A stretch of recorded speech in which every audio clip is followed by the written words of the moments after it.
बिस्मिल्लाहिर्रहमानिर्रहीम। Chapter number 2 class 10 physics sound.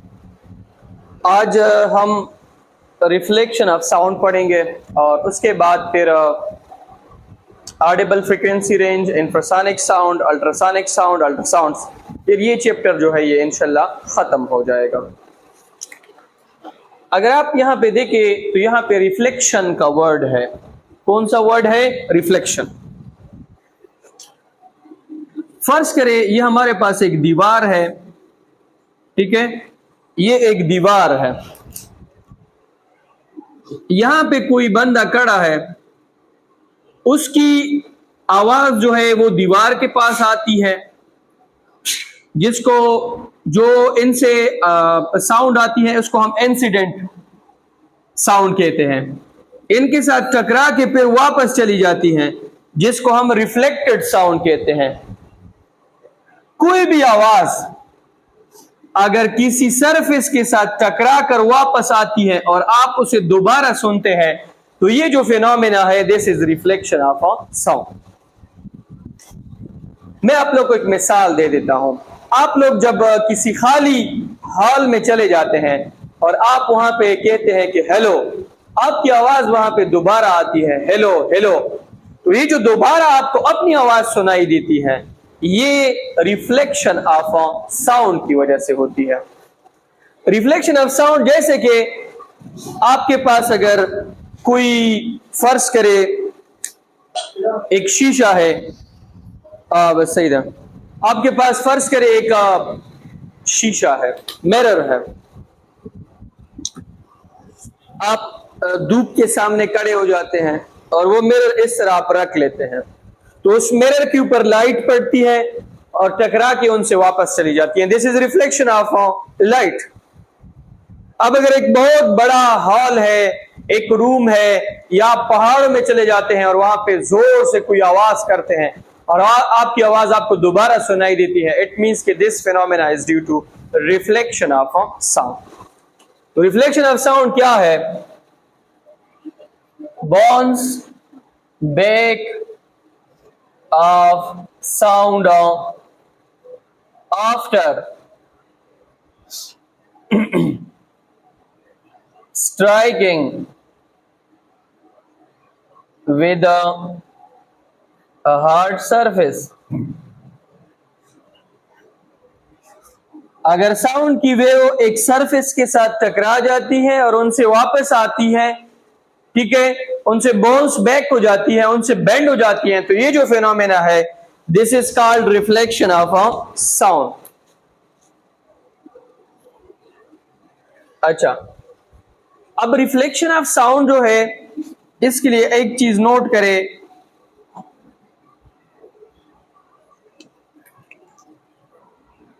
No shiny polished surface are required. कोई भी ऐसा सरफेस रिक्वायर्ड नहीं है जो शाइनी हो, पॉलिश हो। लेकिन एक चीज नोट करें, the surface will not be porous. Surface porous नहीं होना चाहिए या उसमें साउंड एब्जॉर्बर नहीं होने चाहिए। एनी सरफेस से हो सकती है, ठीक है, एनी सरफेस से रिफ्लेक्शन हो सकती है। लेकिन इसमें जो एक चीज जो मैंने आपको बताई कि the surface should not be porous, porous नहीं होना चाहिए। ऐसा सरफेस ना हो कि जो बहुत ज्यादा सॉफ्ट हो और उसके अंदर बहुत सारे होल्स हो जो साउंड को क्या करे, एब्जॉर्ब, जैसे कि फोम है, ठीक है, इस तरह का सरफेस नहीं होना चाहिए। सरफेस हार्ड हो तो इनसे अच्छी रिफ्लेक्शन होगी। अच्छा, अब रिफ्लेक्शन जो है जैसी हो जाती है तो ये दो फिनोमेनस करती है। रिफ्लेक्शन की वजह से दो फिनोमेनस होते हैं, एक आपके पास है इको और एक आपके पास है रिवर्बरेशन, ठीक है। एक आपके पास इको है, एक आपके पास है रिवर्बरेशन। और रिफ्लेक्शन ऑफ साउंड जो है ये भी कुछ लॉज ओबे करती है, दो लॉज जो है ये ओबे करती है। एक आपके पास है फर्स्ट लॉ ऑफ रिफ्लेक्शन,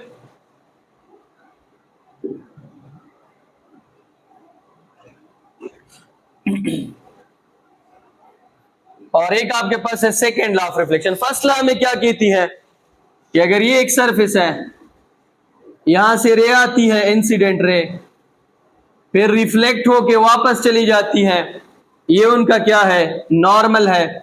याद रखें इंसिडेंट रे, नॉर्मल लाइन और रिफ्लेक्टेड रे ये सारे एक ही प्लेन में लाई करेंगे।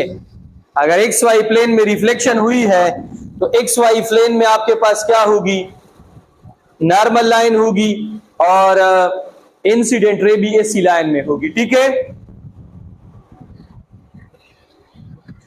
आपके पास टोटल अगर मैं स्पेस की बात करूं, ये तो 3 डायमेंशनल है, एक्स वाई जेड, इसमें एक्स वाई एक प्लेन है, वाई जेड एक प्लेन है, और एक्स जेड भी एक प्लेन है। अगर एक्स वाई में आपके पास रे इंसिडेंट होती हैं तो उसी में रिफ्लेक्ट होगी और उसी में आपका जो है नॉर्मल लाइन भी होगा। इसके बाद आपके पास है सेकेंड लॉ ऑफ रिफ्लेक्शन।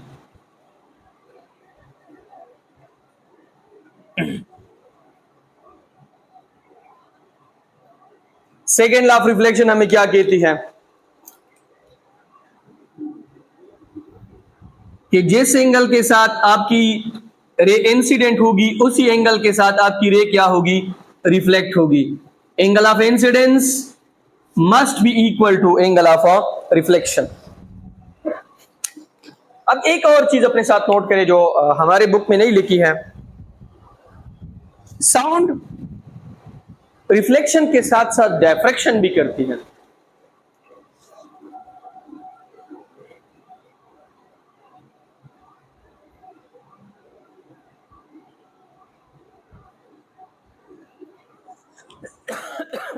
अगर आप लोगों को याद हो डिफ्रैक्शन में मैंने आप लोगों को क्या बताया था कि अगर आपके पास लाइट की पहले मैं बात करता हूं फिर साउंड के ऊपर आते हैं। आपके पास ये एक स्मॉल ओपनिंग है, this is a small opening. जैसे ही इनके ऊपर से लाइट पास होगी या वाटर वेव्स रिपल्टिंग में हमने बात की थी, तो ये इसके बिहाइंड क्या हो जाएंगे, बेंड हो जाएंगे। क्या हो जाएंगे, बेंड। इस फिनोमेना को हम क्या कहते हैं, डिफ्रैक्शन। अब मैं आपको एक और चीज साउंड में डिफ्रैक्शन बताता हूं। फर्ज कर यहां पे एक रूम है, दिस इज अ रूम, और ये उस रूम का दरवाजा है, और आप इसके अंदर बैठे हैं, आप इसके अंदर बोल रहे हैं, किसी के साथ फोन पे बात कर रहे हैं। याद रखें मैं कमरे के बाहर खड़ा हूं, मैं आवाज को सुनता हूं, आपकी आवाज को। क्यों? This is due to diffraction of sound. यहां से जो आवाज निकलती है वो यहां पे क्या हो जाती है, इस तरह डिफ्रैक्ट हो जाती है और मुझ तक पहुंच जाती है। एक और चीज मैं आपको बताता हूं, अगर आप मेरे मुंह के साइज को देख लें, होना तो ये चाहिए कि जिस तरफ मेरा मुंह हो उसी तरफ वो बंदा सिर्फ मेरी साउंड को क्या कर ले, सुन ले। लेकिन आवाज जैसी हमारी मुंह से निकलती है तो इस तरह क्या करती है, इस तरह बेंडिंग स्टार्ट करती है और पूरे रूम में क्या हो जाती है, due to diffraction of spread हो जाती है। क्या हो जाती है, स्प्रेड। मेरी बात समझ में आ रही है?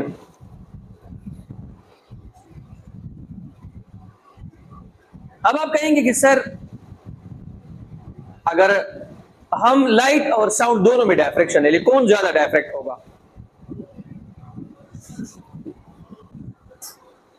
भाईमैन, साउंड और लाइट दोनों में अगर हम डिफ्रैक्शन ले लें तो डिफ्रैक्शन किसकी ज्यादा होगी? शाबाश, हाँ, लाइट की। अगर रात के वक्त मैं आवाज करूं, ठीक है, और मैं लाइट जो है इस रूम के अंदर ऑन करूं, तो मेरी आवाज दूर तक जाएगी या लाइट? क्यों? तो इसका मतलब क्या है? तो इसका मतलब यह है कि साउंड में डायफ्रेक्शन क्या होती है, ज्यादा, और this is due to the wavelength. ये किसकी वजह से होती है, वेवलेंथ। लाइट की वेवलेंथ बहुत कम है।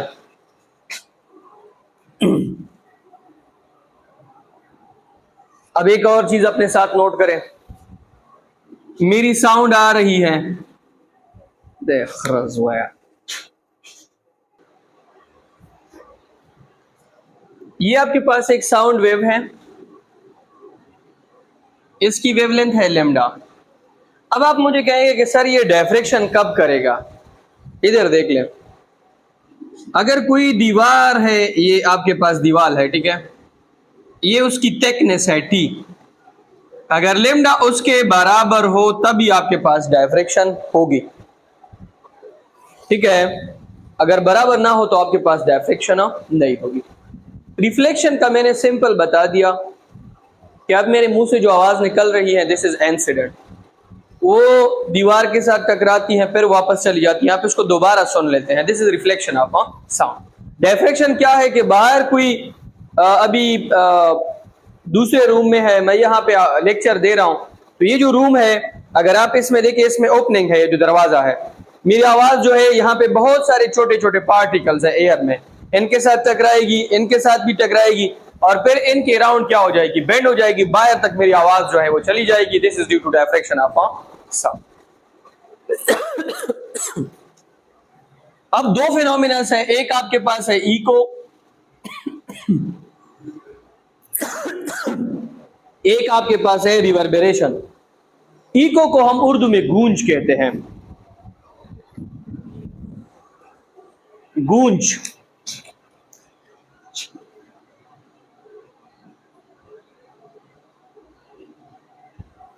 इसका मतलब क्या है, the repetition of sound due to reflection, repetition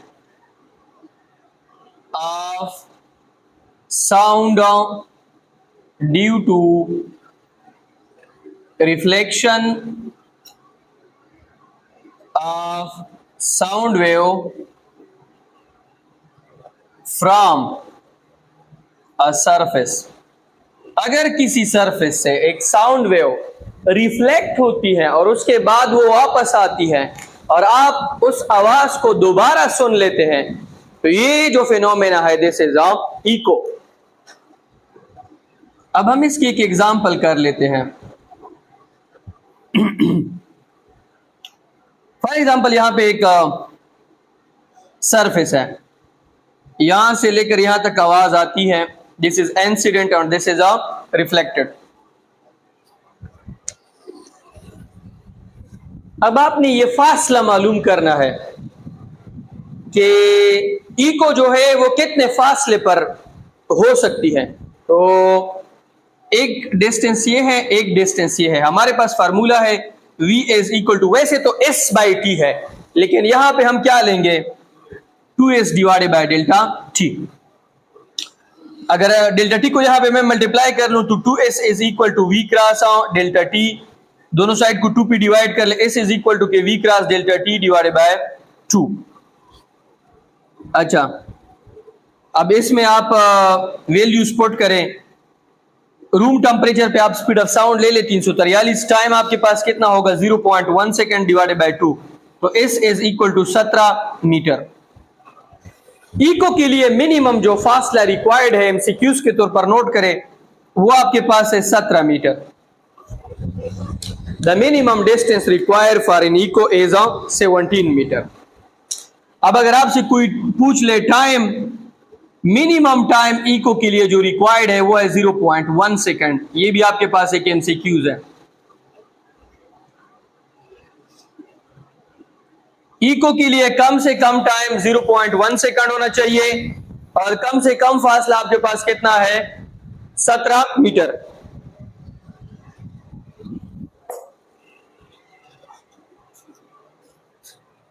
और इको की साउंड आपके पास क्लियर होगी, क्या होगी, जो आवाज आप दोबारा सुनेंगे, और से मेरी बात सुने, वो क्लियर होगी। इको एक ऐसा फेनोमेना है जिसमें साउंड एक सरफेस के साथ टकराती है, दोबारा वापस आती है, आप इसे दोबारा सुन लेते हैं। इसके लिए मिनिमम डिस्टेंस आपके पास 17 मीटर होना चाहिए और मिनिमम टाइम आपके पास 0.1 सेकंड होना चाहिए और इसमें आपके पास जो साउंड आएगी वो आपके पास क्या होगी? क्लियर साउंड होगी।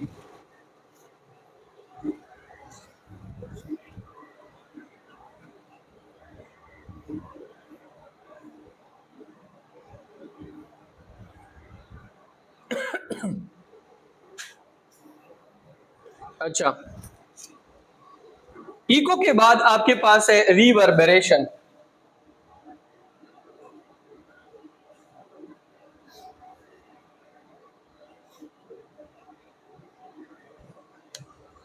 ये भी सेम इको की तरह एक फिनोमेना है, लेकिन इसमें मल्टीपल रिफ्लेक्शंस होती हैं। क्या होती है? Multiple reflection. द फिनोमेना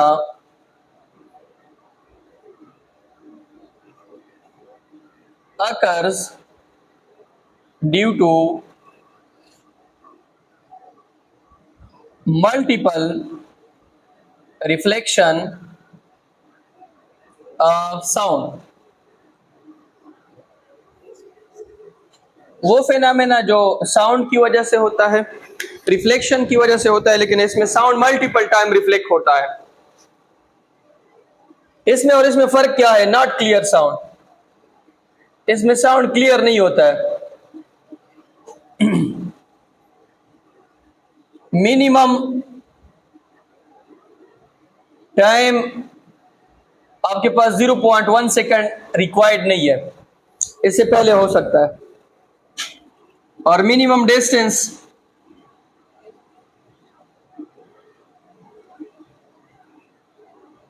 वो भी आपके पास 17 मीटर रिक्वायर्ड नहीं है, इससे कम हो सकता है। ठीक है।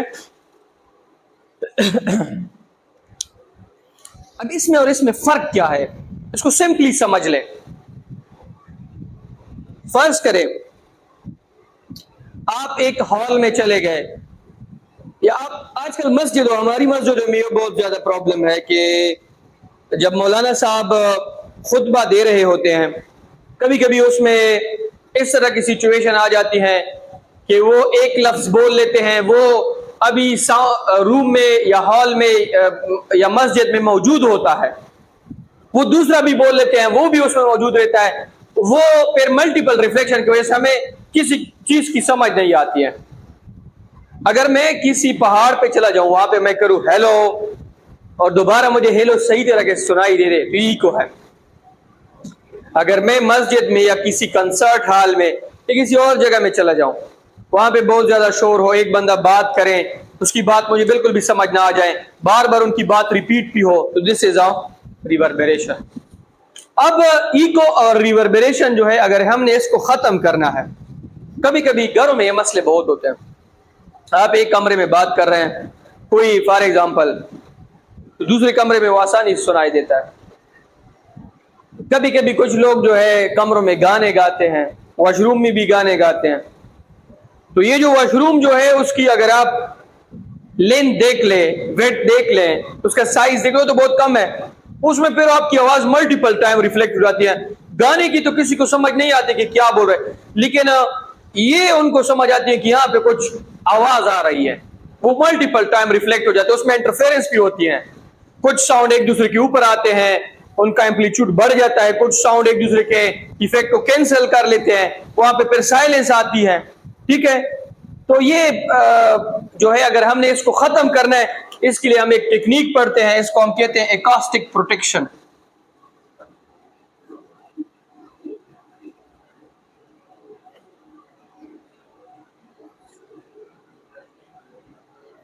Acoustic protection क्या है? It is a method, it is a technique used to remove echo and reverberation. Method or technique used to remove echo and reverberation from rooms, halls, mosque sound,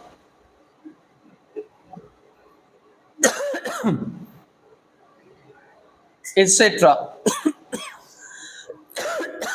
फर्ज करें हमारी नेशनल असेंबली है या senate है, वहां पे कोई speech हो रही है, अगर वहां पे इको हो तो वहां पे किसी को कुछ भी सुनाई नहीं देगा। या मस्जिद में एक मुल्ला साहब जो है वो खुतबा दे रहे हैं जुम्मे का, तो वहां पे अगर ये मसला हो तो फिर भी हमें कुछ सुनाई नहीं देगा। हम तो इस मकसद के लिए जाते हैं कि वहां पे हमें क्लियर जो है वो चीजें सुनाई दे और हम उनसे कुछ सीख सके। हम फिर इसके लिए कौन सी टेक्निक इस्तेमाल करेंगे? कॉस्टिक प्रोटेक्शन की। हम उस रूम में क्या लगाएंगे? कर्टन्स। कर्टन्स किसको कहते हैं? पर्दे। हम उस रूम में या हॉल में विंडोज लगाएंगे। हम उसमें सीलिंग करेंगे। हम उसमें कारपेट जो है वो भी लगाएंगे। बाकी अगर सोफा है, रूम है, बेड है, ये सारी चीजें, इनमें क्या होते हैं? साउंड एब्जॉर्बर होते हैं। और अगर हम पेंट करें तो उसमें कौन सी मटेरियल इस्तेमाल करें? पोरस। तो फिर ये साउंड को एब्जॉर्ब करेगी और साउंड अगर सर्टन स्पॉट्स पे, एक रूम में कुछ खास जगहों पे साउंड फोकस हो रही है, तो ये उस चीज को भी क्या करेगी? खत्म करेगी। और पूरे रूम में आपको यूनिफॉर्म साउंड जो है, या हॉल में यूनिफॉर्म और इक्वल और क्लियर साउंड जो है वो आपको क्या होगा? सुनाई देगा। ठीक है। अब इसके बाद जो आपके पास टॉपिक है डॉलर है कमा,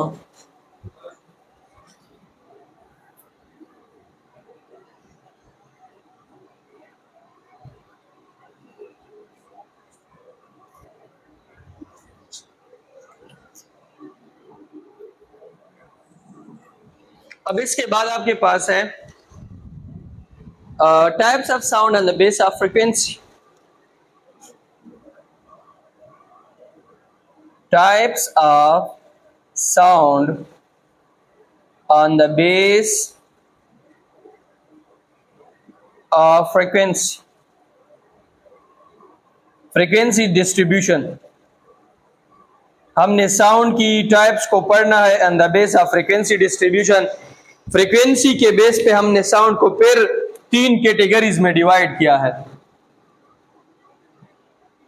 जो साउंड 20 से लेकर 20,000 हर्ट्ज तक आते हैं,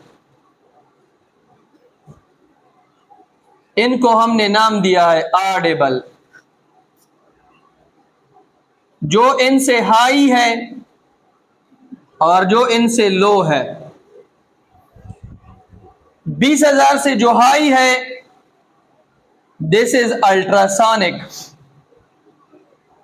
20,000 से जो लो है दिस इज इंफ्रासोनिक।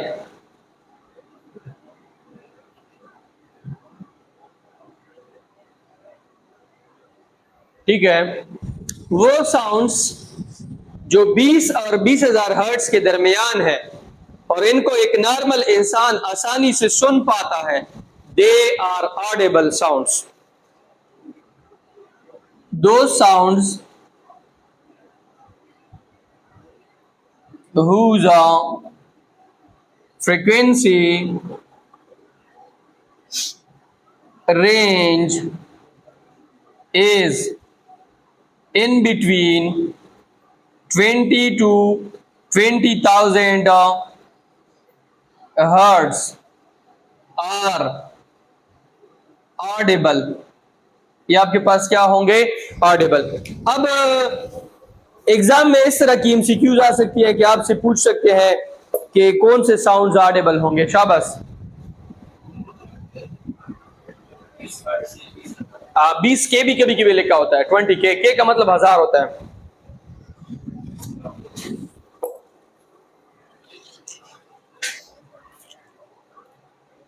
अब इसके बाद आपके पास है इंफ्रासोनिक।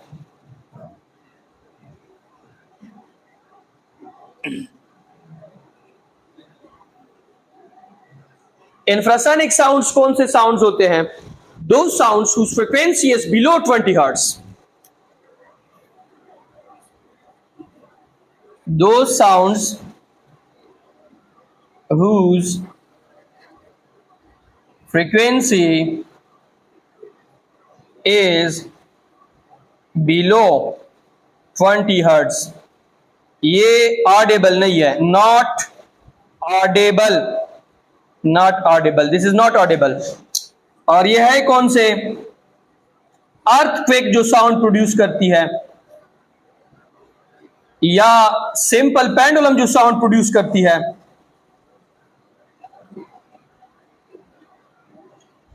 ये आपके पास सारे क्या है?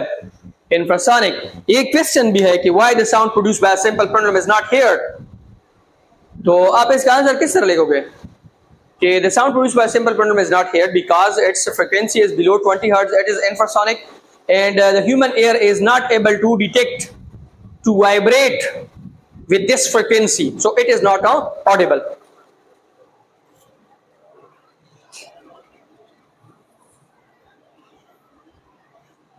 ये आपके पास ऑडिबल नहीं है। अच्छा, इसकी कुछ और एग्जांपल जो है वो बुक में होंगी।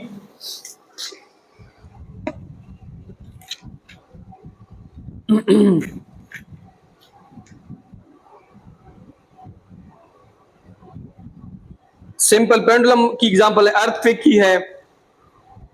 इसके बाद है वेल, एलिफेंट। वेल एक मछली है, ये भी साउंड प्रोड्यूस कर सकती है। एलिफेंट ये भी प्रोड्यूस कर सकती है। तो ये सारे आपके पास कौन से साउंड्स हैं? इंफ्रासोनिक्स हैं। अब ऐसे साउंड्स जिनकी फ्रीक्वेंसी अबाउट 20 हर्ट्ज है,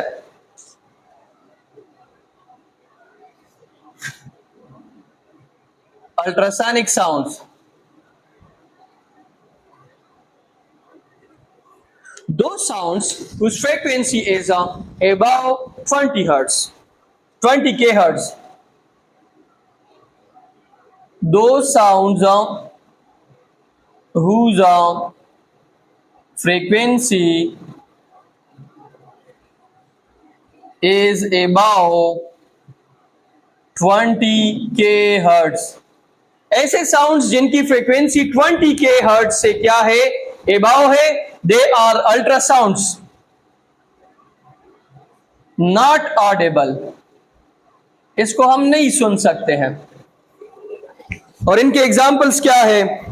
बेट्स, बेट्स ये साउंड प्रोड्यूस कर सकते हैं। चमगादड़, मंकी ये साउंड प्रोड्यूस कर सकती है। डीर्स, हिरन ये साउंड प्रोड्यूस कर सकती है। Cats, leopards,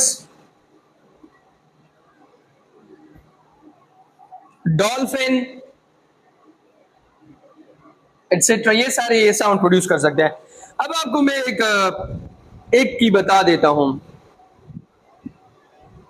We cannot hear the scream of a bat. Its scream consists of ultrasound having frequency higher than 20,000 hertz. ठीक है।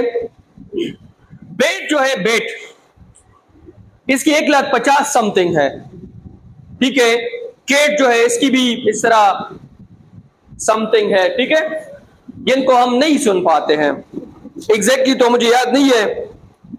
एक चीज अपने साथ नोट करें, children under the age of 5 year can have ultrasound up to 25,000 hertz. एक बच्चा है, चिल्ड्रन अंडर 5 ईयर, इनकी कितनी है? 25,000 हर्ट्ज तक। मतलब वो उन साउंड्स को भी 25,000 तक सुन सकता है जो हम एक आम इंसान नहीं सुन सकता है। ठीक है। अब ये जो अल्ट्रासोनिक साउंड्स हैं, अब इनकी एप्लीकेशंस है। अल्ट्रासाउंड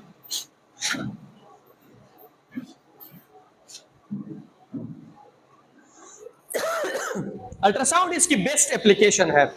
अल्ट्रासाउंड एक आपके पास एक मशीन टाइप है, ठीक है, जो डॉक्टर्स या इधर बाहर कुछ मेडिकल स्टोर्स वालों ने यहाँ पे लगाए हैं, ठीक है, और ये बहुत यूजफुल है मेडिकल पर्पस के लिए। इसके बहुत सारे एग्जांपल्स हैं जिनकी फ्रीक्वेंसी बहुत ज्यादा हाई होती है, 20,000 हर्ट्ज से। इसकी पहली एप्लीकेशन है, it is used for industry for detecting floss, detecting flaws in material.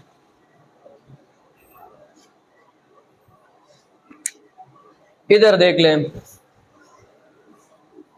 For example एक इंडस्ट्री है, वो स्टील के पाइप्स बना रही है, स्टील पाइप्स या स्टील ड्रम बना रही है। अब हमें पता नहीं है कि ये जो पाइप है इसमें लीक है या नहीं है, ठीक है, इसमें लीक है या नहीं है। हम इसके ऊपर क्या पास करेंगे?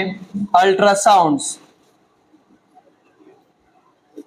हम इसके ऊपर अल्ट्रासाउंड पर पास करेंगे और यहां पे इसके लिए क्या लगाएंगे? डिटेक्टर। जब हम इसके ऊपर अल्ट्रासाउंड पास करेंगे और इनके लिए क्या लगाएंगे? Ultrasound detector. अगर इनके अंदर कोई लीक वगैरह है तो वो डिटेक्टर जो है वो उन साउंड्स को वहां पे इजीली क्या कर सकता है? डिटेक्ट कर सकता है और हमें पता चल सकता है कि यहां पे क्या है? लीक है। बाकी तो मैं मटेरियल जो है उसमें इस तरह सेटिंग करूंगा कि सारी रेस जो है वो ब्लॉक हो जाएंगी। जहां पे लीक होगा वहां पे उसको क्या करेगा? वो डिटेक्ट करेगा, ठीक है, बाकी सारे मिस हो जाएंगे। इसके बाद है, हम इसको क्लीनिंग पर्पस के लिए इस्तेमाल कर सकते हैं।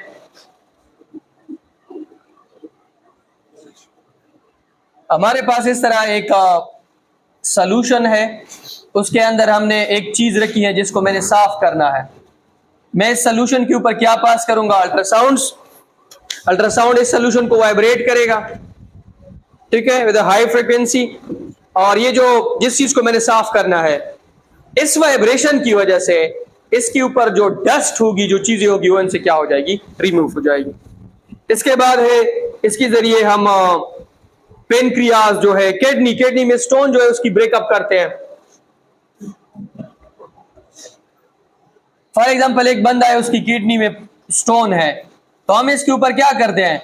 अल्ट्रासाउंड जो है वो पास करते हैं। अल्ट्रासाउंड वो किडनी के अंदर जो स्टोन है उसको क्या कर लेते हैं? ब्रेक कर लेते हैं। फिर उसको हम एक टेक्निक के जरिए उस छोटे छोटे पीसेस को क्या करते हैं? बाहर निकालते हैं। याद रखिए, अल्ट्रासाउंड और शॉक वेव में फर्क है। शॉक वेव्स जो है ये बहुत हाई एनर्जेटिक वेव्स हैं। अल्ट्रासाउंड आपके पास साउंड है, क्या है? साउंड, ठीक है, इन दोनों में फर्क है। इसके अलावा हम इसको इस्तेमाल करते हैं to monitor the development of unborn baby and foetus. एक बच्चा अभी पैदा नहीं हुआ है, तो अगर आपने देखा होगा तो बहुत सारी फीमेल जो है वो अल्ट्रासाउंड करती है, वो उसमें चेक करती है कि बच्चा जो है वो हेल्दी है, हेल्दी नहीं है, पहले से पता चल जाता है। हद तक ये भी पता चल जाता है कि ये नॉर्मल है कि नॉर्मल नहीं है। किसी बच्चे का फॉर एग्जांपल अगर सर छोटा है, वो नॉर्मल नहीं है, तो अल्ट्रासाउंड में पता चल जाता है। एक बच्चा है, उसके हाथ में कोई मसला है, तो अल्ट्रासाउंड में पता चल जाता है, ठीक है, इसके लिए भी है। इसके अलावा हम इसको सोनार में इस्तेमाल करते हैं। ठीक है, सोनार आपके पास क्या है? Sound navigation and ranging apparatus used to find the depth of a sea। इसके जरिए हम समंदर की क्या मालूम करते हैं? डेप्थ। इसमें भी अल्ट्रासाउंड का इस्तेमाल करते हैं। इसके अलावा हम इसको रेडार में इस्तेमाल करते हैं। रेडार, रेडार आपके पास क्या है? रेडिएशन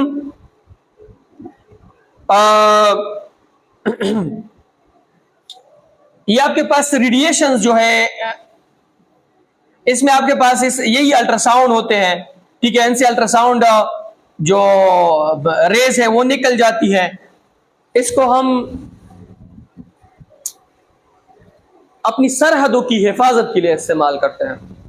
ये नेवी वालों के साथ ये भी होता है, एयरफोर्स वालों के साथ होता है। बाहर मुल्क का अगर कोई जहाज हमारी टेरिटरी में एंटर कर रहा है तो हम रेडार के जरिए अल्ट्रासाउंड इस्तेमाल करके इसको बता सकते हैं। ये भी बता सकते हैं जहाज हमारी तरफ आ रहा है, किसी और तरफ जा रहा है।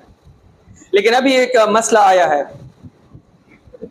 स्टील टेक्नोलॉजी जो है ये इसको डिटेक्ट नहीं कर सकते हैं। लेकिन कल मैंने सुना है कि चाइना ने ऐसा रेडार बनाया जो इस टेक्नोलॉजी को भी डिटेक्ट कर सकता है। लेडार में हम इस्तेमाल करते हैं लेडार, ठीक है। लेडार क्या करता है, ये स्पीड गन्स में इस्तेमाल होता है। जो मोटरवे पुलिस है उनके पास लेडार्स होते हैं, उन्होंने सड़कों के मोटरवेज के ऊपर लगाए होते हैं जो हमें ये बताते हैं कि इस गाड़ी ने स्पीड लिमिट क्रॉस की है, तो फिर उनको फाइन करते हैं, ठीक है।